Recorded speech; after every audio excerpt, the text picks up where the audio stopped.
everyone, welcome back to 30 Days of Autism Acceptance 2020. The prompts were made by AudiJig on Tumblr, and as always, a link to his blog will be in the description. Today's prompt is to talk about some of the misconceptions and stereotypes about autism that you hate. So the first one is that autism is a boy thing. A lot of people seem to forget that anyone can be autistic. It's not a gender thing. And in the same vein, another one is that autism is a kid thing. Like, people forget that autistic children grow up to be adults. That is why adults also get diagnosed.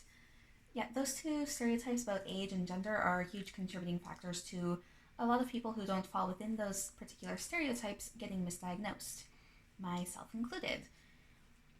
Also, the age one causes a lot of problems in that there are not a lot of supports out there for autistic adults. All of the programs and help things that I've been able to find are pretty much for children and end when you turn 18. So that's great. Another one is functioning labels. I will never stop hating those. That's another thing that got me screwed out of getting my diagnosis when I was a kid. The person who diagnosed me literally told my parents it was ADHD because I was too high functioning to be autistic.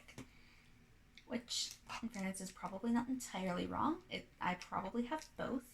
I think I got screwed over twice, but I don't care enough to go through that system again. Anyway, high functioning and low functioning are bullshit terms that only describe how neurotypicals around us experience our autism. Just because I may appear to be functioning or behaving to neurotypical standards doesn't mean I'm not completely falling apart on the inside or going to collapse in a puddle on the floor the second I'm away from other people. The no empathy thing is another one that also really pisses me off.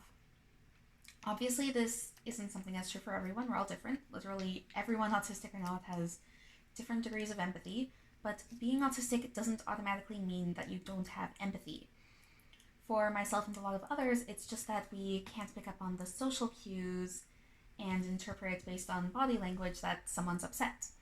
I often have a lot of trouble picking up on that. I often need to be explicitly told what's going through people's heads or how they're feeling. The second that I do know what they're feeling, though, I tend to experience hyperempathy, which, from what I know, is a relatively common thing in autism. For a lot of autistic people, we tend to experience all emotions in extremes, which can be very, very much extremely overwhelming and lead to meltdowns or shutdowns, and empathy works the same way. Just because it doesn't look like we're being... Just because it looks like we're not being empathetic based on a neurotypical understanding of empathy doesn't mean that we don't feel it. Chances are that we're feeling it too strongly and can't process it.